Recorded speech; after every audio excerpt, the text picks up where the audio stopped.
नमस्कार, मैं प्रोफेसर दीपक व्यास आप सभी मित्रों का बीजी टेक यूट्यूब में स्वागत करता हूं।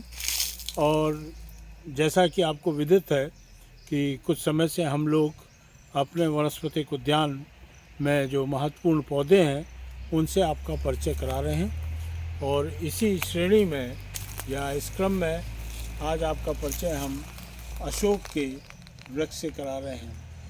ये अशोक का वृक्ष, जिसके अर्थ से ही समझ में आता है कि ऐसा वृक्ष जिसके नज़दीक रहने पे कोई शोक नहीं रहता। और ये बड़ा महत्वपूर्ण पौधा है। हमारे पुराणों में भी इसकी चर्चा है, रामायण में भी इसकी चर्चा है।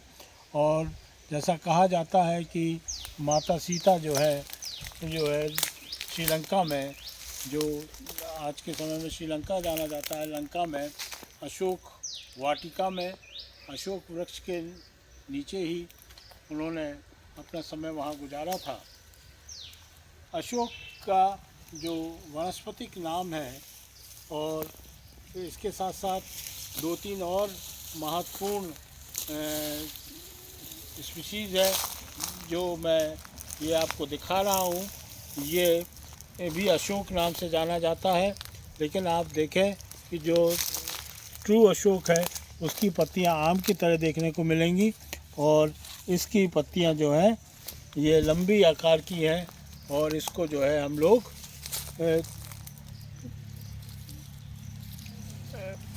पॉलीएल्थिया लॉन्गिफोलिया नाम से, वनस्पतिक नाम से जानते हैं। और इसके कैनोपी जो है वो छत्रक के रूप में होती है। इसी के साथ साथ एक और अशोक की स्पीसीज़ है जिसको हम लोग पॉलीएल्थिया पेंडुला कहते हैं। ये जो है अशोक के पेड़ घरों में और दूसरे जगहों स्थानों में सज्जा के काम में आते हैं। और इनका महत्वपूर्ण रोल जो है वो ध्वनि प्रदूषण और वायु प्रदूषण रोकने में आता है।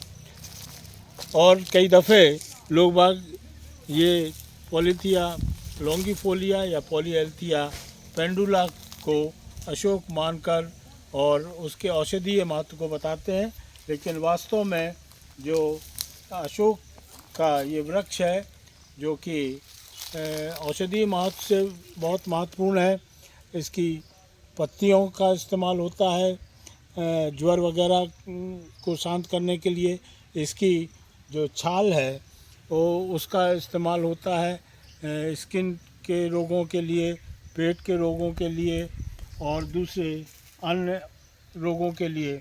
और इसका जो अर्क है उससे जो है एक बड़ी महत्वपूर्ण औषधि बनाई जाती है जिसको अशोकारिष्ट कहते हैं। और उस अशोकारिष्ट का इस्तेमाल महिलाओं की तमाम बीमारियों में इस्तेमाल में होता है। और वैसे भी ये माना जाता है कि जो डायबिटिक पेशेंट हैं उनको भी अशोक की छाल को पानी में उबाल के पीना चाहिए। और जो पेट के रोगी हैं उनको भी इससे लाभ होता है। और इसमें जो फूल आते हैं वो वसंत ऋतु में आते हैं। पहले ये नारंगी रंग के होते हैं, उसके बाद ये जो है लाल रंग के हो जाते हैं।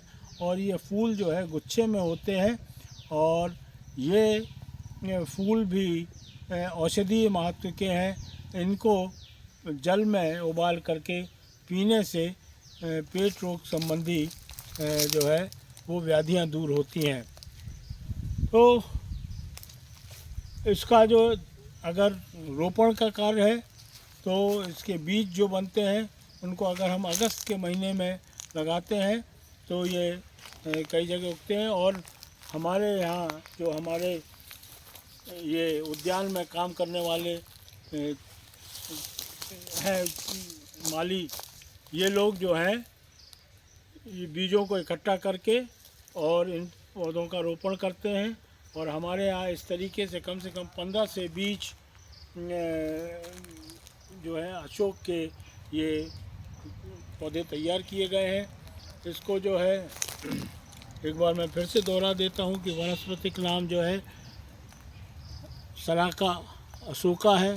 पहले इसको सराका इंडिका के नाम से जाना जाता था, और पहले जो है जुनेसिया अशोका के नाम से जाना जाता था। तो ये अशोक का वृक्ष अति महत्वपूर्ण वृक्ष है और हमारे यहाँ इसका पूरा कंजर्वेशन किया जाता है।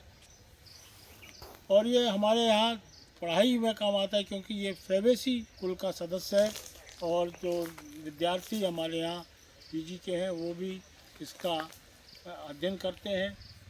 तो मैं समझता हूँ कि इस पौधे से संबंधित जानकारी निश्चित रूप से आपको लाभकारी होगी, और वो जो 2 अशोक के पौधे हैं उनसे आप भ्रमित ना होकर इस अशोक के बारे में जितनी जानकारी चाहेंगे हम लोग उपलब्ध कराएंगे। आपसे पुनः निवेदन है कि आप लोग हमारे चैनल को सब्सक्राइब करें, लाइक करें और लोगों तक पहुंचाएं, ताकि हम लोग सही जानकारी आप तक पहुंचा सकें। आप सभी का बहुत बहुत धन्यवाद।